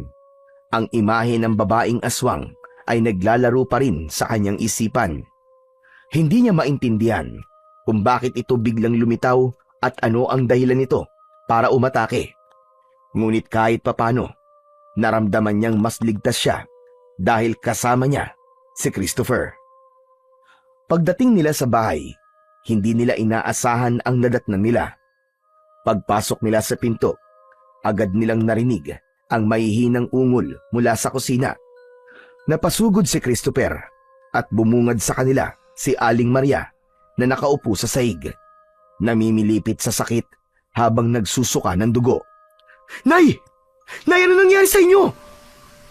Lumapit agad si Christopher para alalayan ang kanyang nanay, habang si Leia naman ay nananatiling nakatayo, gulat at hindi makapagsalita. Halatang nahihirapan si Aling Maria at basang-basa ang sahig ng dugo. Chris, dahan-dahan lang. Ano gagawin natin? Hindi ko rin alam, Leia. Bakit siya nagkakaganito? Kanina lang ang lakas-lakas niya. Tapos ngayon. Halos matuliro si Christopher nang makita ang ina sa ganung kalagayan.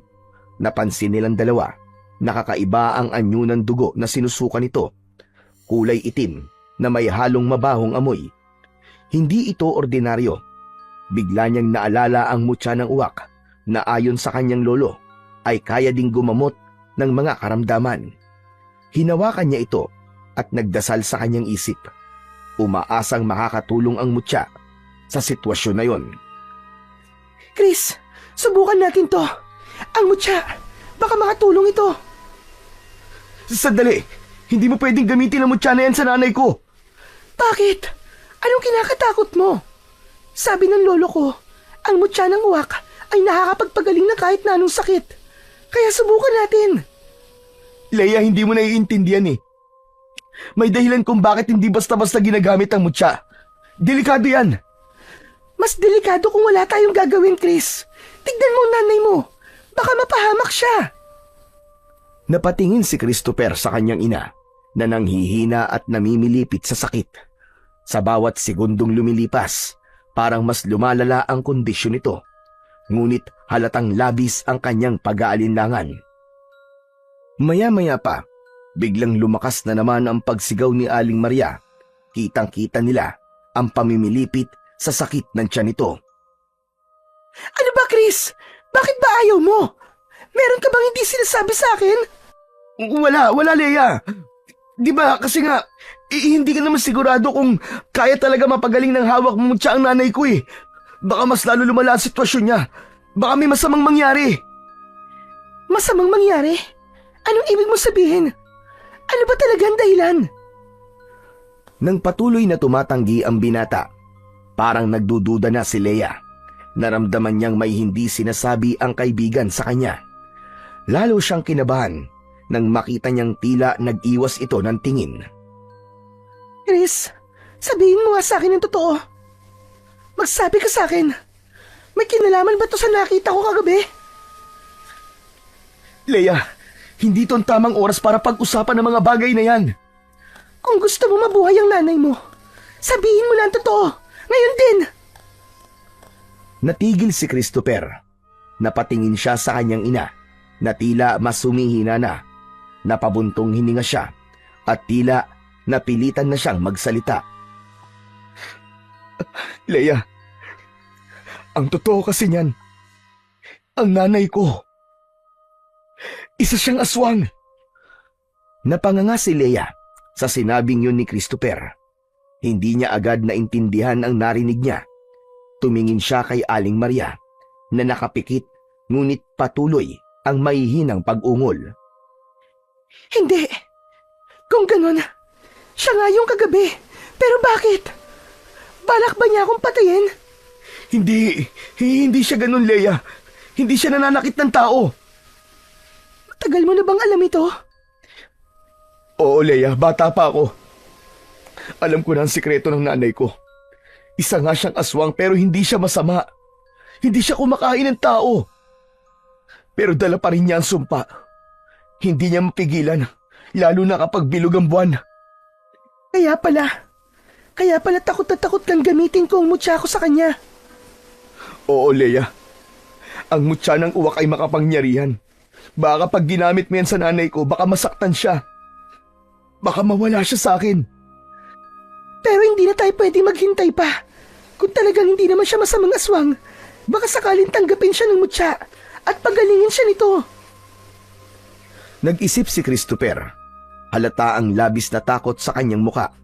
Pero alam niyang wala na silang ibang pagpipilian. Hindi niya kayang makitang mamatay ang kanyang ina nang hindi man lang sumusubok. Sige, gawin mo na, Leia. Iligtas mo ang nanay ko kahit anong mangyari. Tumango si Leia at dahan-dahang lumapit kay Aling Maria. Hawak niya ang mutya ng uwak sa kanyang kamay at naramdaman niya ang mainit nitong enerhiya. Pakiusap mo, Tya. Tulungan mo kami. Inilapit niya ang mutya sa dibdib ni Aling Maria. Nung sandaling dumampi ito sa kanyang balat, biglang nagliyab ito. Biglang nagbukas ng mga mata ang ginang at napasigaw. Tila napaso ito sa init ng mutya. Inilayo niya ang kanyang katawan. Naging kapansin-pansin ang pamumula ng mga mata nito at ang matatalim nitong titig. Parang punong-puno ng galit at pagkauhaw. Bigla itong nagbago ng anyo. Lumabas ang matatalas nitong mga ngipin at mahahabang kuko. Ngunit sa kabila ng nakakatakot nitong anyo, napansin ng dalaga ang luha sa mga mata ni Aling Maria. Nagpatuloy sa pagliyab ang mutya hanggang sa unti-unting bumalik sa dati nitong anyo si Aling Maria. Ang kanyang mga kuko at ngipin ay bumalik na din sa normal. Napapikit ito at nawalan ng malay. Nay! Huwag ka mag-alala, Chris. Ayos na siya. Tumango ang binata. Labis siyang nagpasalamat kay Leia dahil sa pagkakaligtas nito sa kanyang nanay. Nilapitan niya si Aling Maria at hinaplos ang mukha nito. Ilang sandali pa, sa wakas, ay bahagyang gumalaw ang ginang. Nagkatinginan ang dalawa at inabangan ang muling pagdilat ni Aling Maria. Nay! Ayos ka na ba? Nag-angat ng tingin si Aling Maria kay Christopher. Kita sa kanyang muka ang matinding pagod. Tumitig siya kay Leia. Tila nagtataka. Anong nangyari sa akin? Itinukod niya ang kamay sa sahig upang maupo ng maayos. Dahan-dahan lang po, Aling Maria. Baka mapano po kayo. Kumusta na po ang pakiramdam niyo? Medyo nanghihina pa ako. Parang medyo gumaan.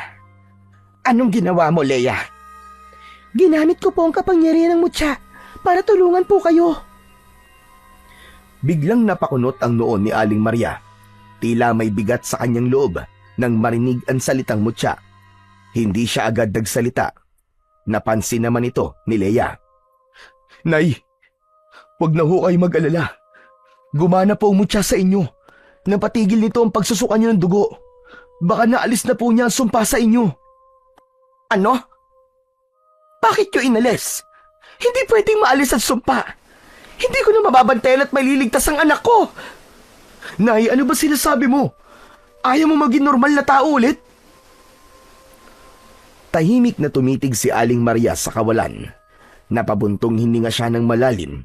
Tila nag-iipon ng lakas ng loob bago magsalita. Noon, tahimik na namumuhay ang mga tao dito sa baryo. Simple lang ang buhay namin. Masaya at magaan. Pero isang gabi, nagbago ang lahat ng yon. Nang dahil kay Tonyo, may ginawa siyang karumal-dumal na krimen. Pinatay niya ang asawa niyang buntis. Isinumpa siya ng mga tao dito. Pinalaya siya sa baryo. Pero hindi pa pala talaga siya umalis.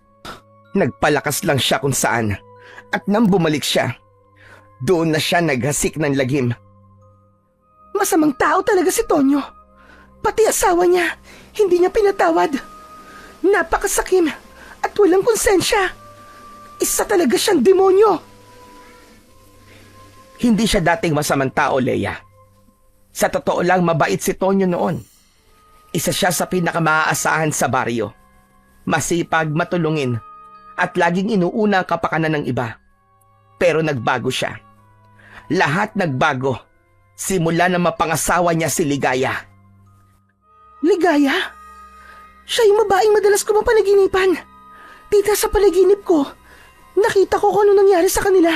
Siya nga yun, yung buntis na pinatay ni Tonyo. Pero yung anak nila, buhay ang anak nila. Nakita mo ang nangyari? Paano? Hindi ko po alam kung paano. Pero baka may kinalaman ng mutya dito. Dahil hindi lang po hinaharap ang kaya nitong ipakita. Kaya din po niyang ipakita sa akin ang nakaraan. May nakita ka pa bang iba maliban doon? At kung ano nangyari sa anak nila? Wala na po eh. Palaging nagtatapos po ang panaginip ko doon sa pinatay siya ng aswang. Kung aswang si Ligaya, bakit niya pinayagang mapatay siya ni Tonyo? Kayang-kaya siyang patayin ni Tonyo noong mga oras na yon. Dahil ang buntis na aswang ay mahina. Nawalan ito ng kapangyarihan. Nay, pwede niyo bang ikwento sa amin ang tungkol sa babae na yon? Sige anak. Si Ligaya nang dumating dito sa baryo. Tahimik lang siya at mahiyain. Nung magsama sila, unti-unting lumayo sa amin si Tonyo. Di na ito nakikihalubilo. At nung nabuntis na ito, doon nagsimula ang dilim sa buhay ni Tonyo. Ang sabi ng iba, di na nito matanggap na naging ganun siya. Kaya niya pinatay ang asawa niya. Ibig sabihin, ayaw niya maging ganun siya pero niyakap naman niya yung kasamaan. Mahinang nilalang. Tama. Ayaw niya talaga. Pero napagtanto niya siguro na wala na siyang kawala sa dilim. Ayun, nagwala siya. Hindi niya matanggap. Kaya nang bumalik siya sa baryo, nagkalat siya ng lagim. Mga bata, matatanda, kahit sino. Nung una lumalaban pa kami. Pero nung mamatay yung 2 albularyo dito sa baryo, doon na kami napanghinaan ng loob. Ang dami niyang pinatay. Ang dami niyang hinawaan. Yung iba, napilitan na lamang umalis. Yung iba naman ay nagpakamatay dahil hindi nila tanggap ang sumpang inihawa sa kanila. Paano po kayo naging aswang? Hinawaan din ako ni Tonyo. Isa ko sa mga naging biktima niya. Pero bakit hindi niyo po siya pinatay noon pa man? Bakit hinayaan niyo po siya magpatuloy? Hindi ganun kadali, anak. Si Tonyo ay hindi basta-basta matatalo. Masyado siyang malakas dahil sa dami ng buhay na kinuha niya. Tatalunin natin siya, tita. Gagawin natin ang lahat para matigil na ang kasamaan niya. Mahirap siyang talunin pero mahirap din maging isang aswang. Ilang beses nang nangyayari sa akin ito. Ang sumuka ng dugo dahil pinipigilan ko ang uhaw ko sa dugo. Pero, bakit parang ayaw mo maalis ang sumpa sa'yo? Pwede tayong tulungan ng mutya para tuluyang matanggal na yan sa katawan mo, tita. Pero hindi dapat. Paano ko pa maililigtas ang anak ko? Paano ko pa siya mababantayan kung wala na akong lakas? Kung wala na akong kapangyarihan? Pero Nay, di mo naman ako kailangan bantayan dahil kaya ko namang ipagtanggol ang sarili ko. May sarili kong... Dahil hindi naman ikaw ang anak na tinutukoy ko. Teka, anong sabi niyo? Sasabihin ko na sa inyong lahat. Makinig kayong dalawa. Hindi kita totoong anak, Christopher. Nang marinig ito ng binata, tila na blanko ang kanyang isip. Hindi agad niya matanggap ang narinig. Tumitig siya sa kanyang ina, sa babaeng nagpalaki sa kanya, sa loob ng mahigit 2 dekada. Kitang-kita sa kanyang muka ang halo-halong emosyon, pagtataka, gulat at matinding hinanakit. Nanatili siyang tahimik sa loob ng ilang saglit, ngunit bakas sa kanyang mga mata ang pagkalito. Ang taong inakala niyang nagbigay sa kanya ng buhay ay biglang naging estranghero. Ang anak ko ay hindi ikaw, kundi si Leia. Hindi na rin nakapagsalita ang dalaga sa revelasyong yun. Hindi siya makapaniwala sa sobrang gulat. Napayuko siya, pilit na inuunawa ang bawat salitang binabanggit ng matandang babae. Naramdaman niya ang malamig na kilabot na dumaloy sa kanyang katawan, habang ang kanyang mga kamay ay nanginginig. Naisip niya ang mga pagkakataon kung saan palagi niyang nararamdaman na palaging may malasakit sa kanya ang babae. Ang maayos na pakikitungo nito sa kanya palagi. Sa kabila ng kanyang pagkabigla, naramdaman ni Leia ang kakaibang init sa kanyang puso. Parang may bahagi sa kanyang pagkatao na nabuo, ngunit kasabay nito, naroon ang lungkot dahil hindi pa niya alam ang dahilan, at inabando siya nito at ibinigay sa 2 matanda.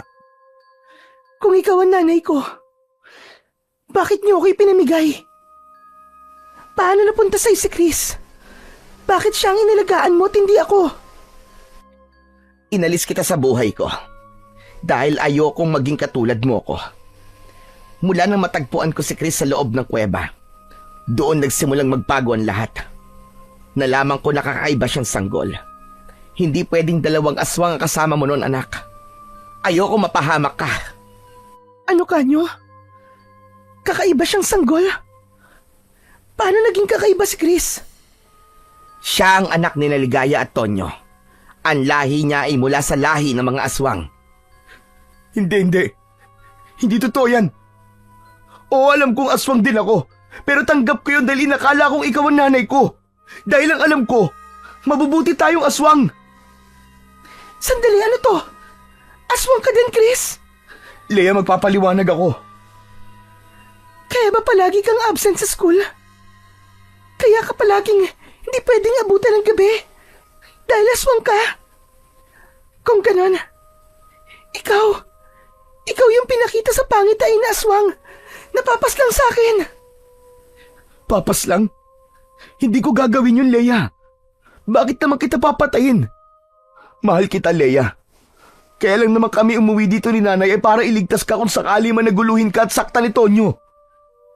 Palagi kami nakabantay sa'yo gabi-gabi. Naguguluhan na ako. Hindi ko na alam kung sino pa ang paniniwalaan ko. Sa sinabing yun ni Leia, napayuko si Christopher. Unti-unti itong naglakad palayo. Anak! Sandali lang po. Nalilito pa po ako. Hayaan niyo muna akong mag-isip. Mabilis na tumalikod ang dalaga. Ni hindi na lumingon, maski ilang beses siyang tinawag ng kanyang tunay na ina. Umuwi itong luhaan at hindi maipaliwanag ang nararamdaman. Maghapong nagmukmok ang dalaga sa kanyang bahay. Kinagabihan, maaga siyang nagpahinga at nahiga. Pilit na ipinipikit ang kanyang mga mata para makatulog. Pero nabasag ang katahimikan ng gabi nang marinig niya ang malakas na alulong ng aso. Agad siyang bumangon. Nagtaka siya kung bakit may naririnig siyang ganon, gayong alam niyang wala nang natitirang aso sa kanilang baryo. Ang mutya sa kanyang dibdib ay nagsimulang magliwanag. Isang malinaw na babala ng panganib. Agad niyang kinuha ang kanyang itak. Lumapit siya sa altar ng kanilang bahay at nanalangin ng taimtim. Mutya ng uwak, bigyan mo ko ng lakas at gabay sa laban na ito.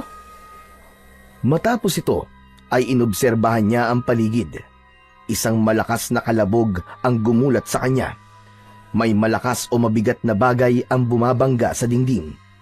Nawasak ang parting yon dahil luma na rin at di na masyadong matibay. Nakita niyang may 2 aswang na naglalaban. Pinulot ng isang aswang ang isa at ibinalibag ito sa bakuran. Parang inilalayo ito sa kanya.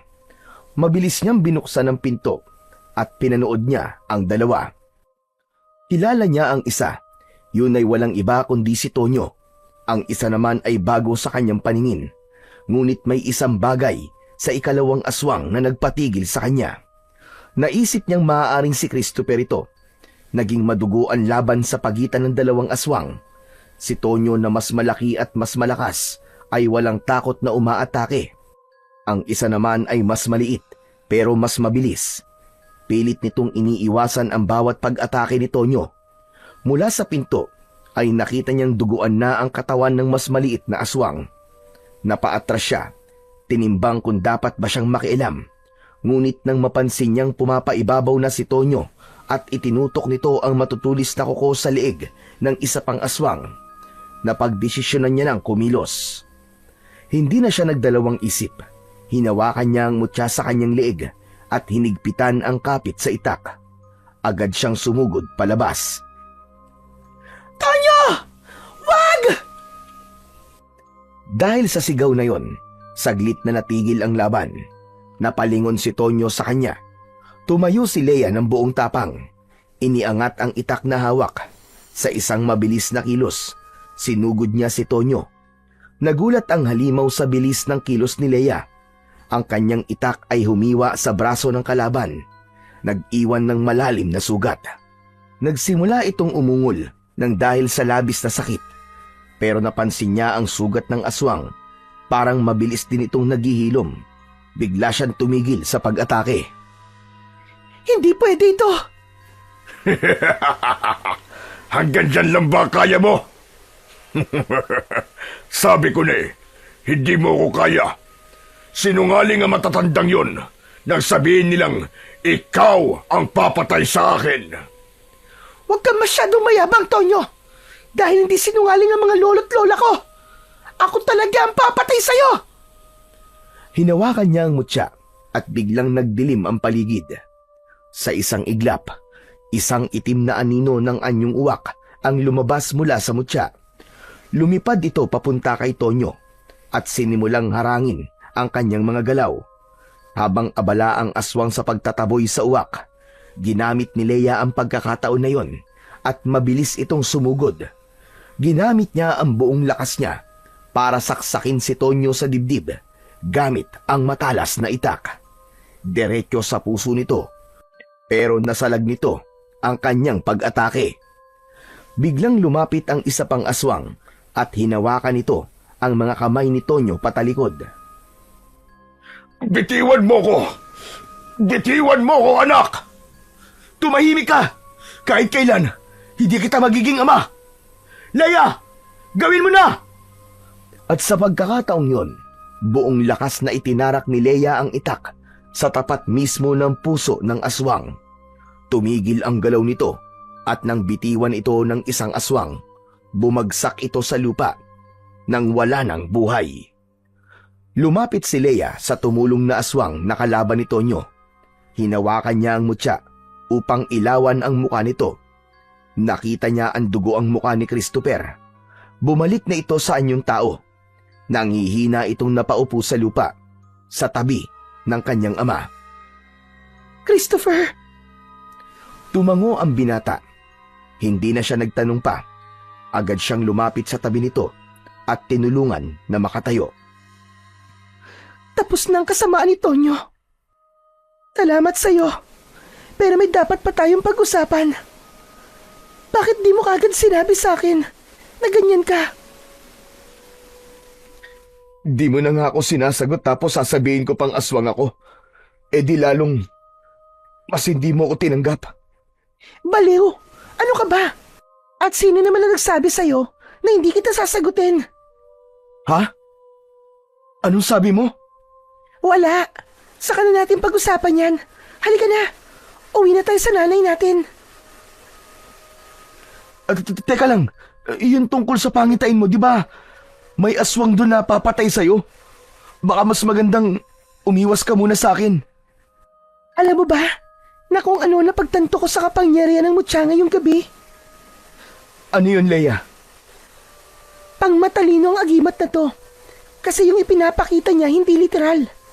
Kailangan mong pag-isipan ang ibig niyang sabihin. Eh di ba, kinuha ng aswang yung puso mo? Nagawa na niya. Nakuha mo na. Hala? Ibig sabihin? Oo, Chris. Sinasagot na kita.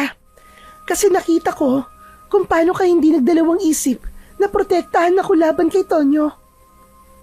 Nang marinig ni Christopher ang sinabi ni Leia, parang biglang tumigil ang oras.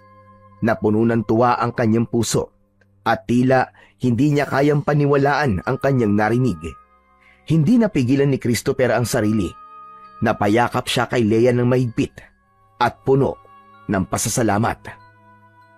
Nang makauwi na sila kila Christopher, agad silang sinalubong ni Aling Maria. Alalang-alala ito nang makita niyang duguan ang lalaki. Agad niya silang pinapasok at ginamot ang sugat nito. Salamat, Nay. Wala yon anak. Masaya ako na nakauwi na kayo dito ng ligtas. Napatay po namin si Tonyo, Nay. Pagkarinig noon, ay agad na niyakap ni Aling Maria ang kanyang anak at hinalikan nito sa kanyang noo. Anak, ipinaampun kita. Hindi dahil sa hindi kita mahal. Mahal na mahal kita, anak. Pero nang mangyari yung sumpa sa akin, alam kong di ko na magagampanan ng pagiging ina sa'yo. Natakot ako na baka pati ikaw mahawa. O kaya naman makain namin. Tama na, Nay. Naipaliwanag mo na yan sa akin eh. Mahal na mahal ko din po kayo. Makalipas ang ilang araw, mabilis na kumalat ang balita tungkol sa pagkamatay ni Tonyo.